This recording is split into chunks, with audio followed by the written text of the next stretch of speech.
to this week's episode of Pinky and the Brain. I'm your host, Pinky. Today we will be discussing the brain and localization.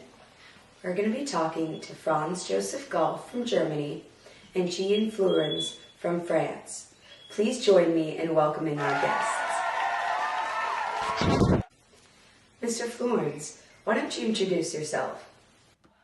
Bonjour, my name is Jean Flourens, and I thought you'd never ask. I'm fixing to educate Mr. Gall here about why he's absurd and has no idea what he's talking about. I've blazed so many brains that his couldn't even fathom. Thank you for that lovely introduction. Now let's turn our attention to Mr. Gall. Mr. Gall, would you like to say a few words before we start our debate? I'd just like to comment on that ever so rude Mr. Flourens, because it is clear that only part of his brain is working if he doesn't recognize the merit of localization. Can I hear an amen? Thank you, Mr. Gall. Now to begin with our first question. What does localization mean to you? Mr. Gall, would you care to start us off? So happy that you asked. From my research, I have found that the brain operates as independent parts. Particularly, the brain has 35 independent organs, and therefore one must recognize that localization is a thing. Mr. Flourens, you heard Mr. Gall. Now can you tell us what localization means to you? Localization is rubbish, I tell you, it's rubbish. Rubbish. The brain is one organ, and there are parts that are more or less specific to certain areas, but there is no such thing as pure localization, Mr. Gall. Thank you, gentlemen. Now, our second debate question. Can you provide us with any evidence to support or refute the idea of localization? I worked on this woman once who had her skull hanging out, and I poked on it. Don't give me that look. This is not funny. And certain things happened. And might I add that I discovered commissures, and through my comparative brain research, that animals, as well as humans with larger brains, have higher cognitive capacities. Yes. Interesting points, Mr. Gall. Would you like to make a rebuttal, Mr. Flourens? Absolute, undeniable, and unrealistic to only have one test subject that you used. On a serious note, rest her poor soul in peace. I'd like to say that through my ablation studies, I found that several functions will be affected, not just one area or concept. Can you tell us some of the positive ideas of the theory of localization, or lack thereof? Assuming that localization is in fact how the brain functions, and of course it is, my people, then this means wondrous things for the scientific community. Because this means we can alter function in one part of the brain, and that it does not have to be the end-all, the be-all to end-all, my people.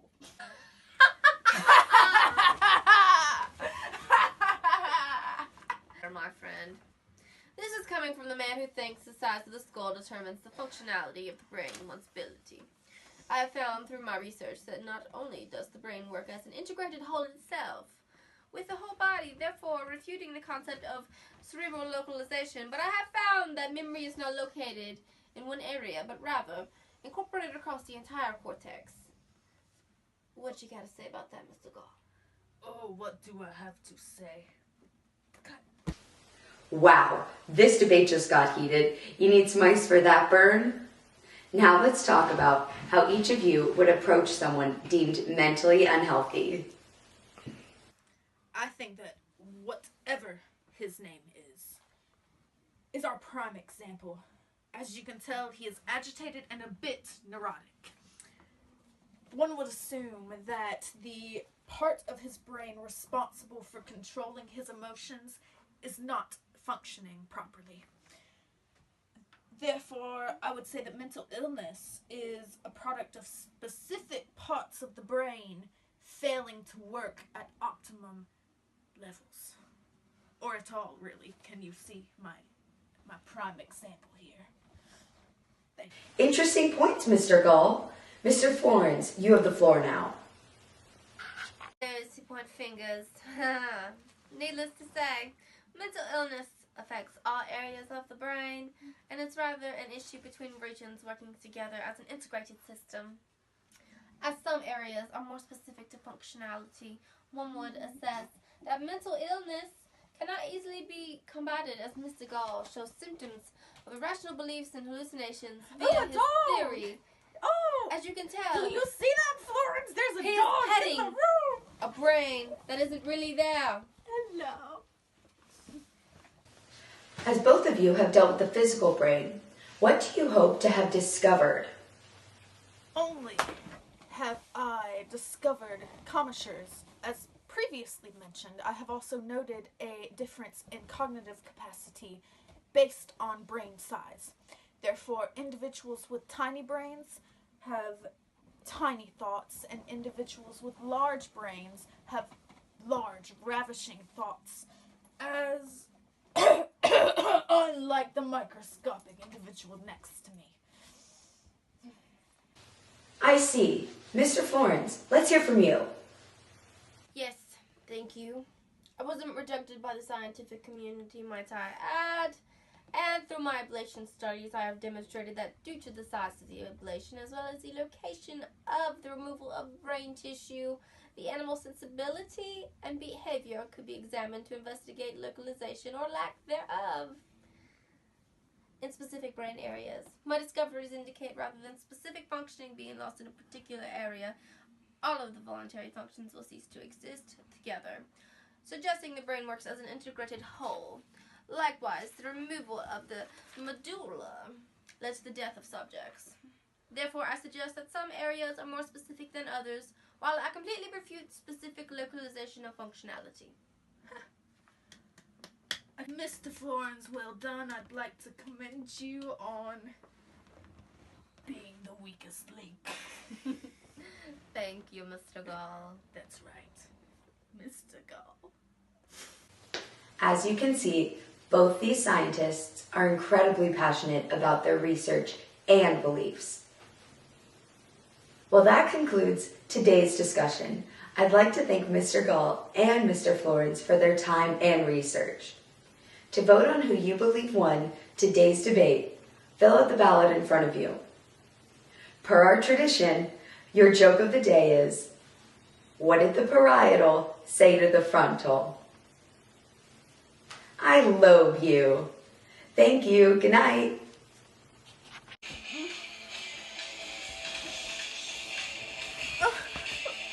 Mr. Flourens? Pinky? My golly, I think I've had another hallucination. Lord help me. Come here, Mr. Flourens. Come here. It is localization is the answer.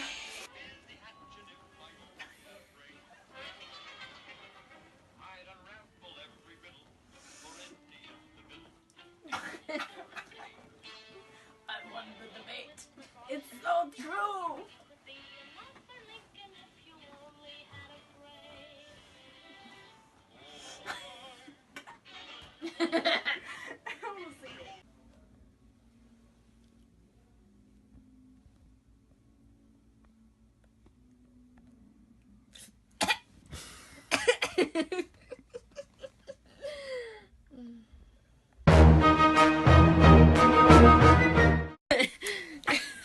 No, I just didn't want wings like yours.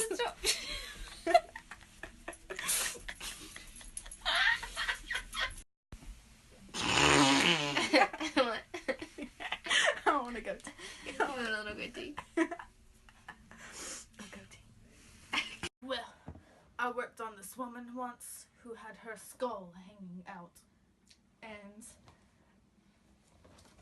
I poked it, and when I did,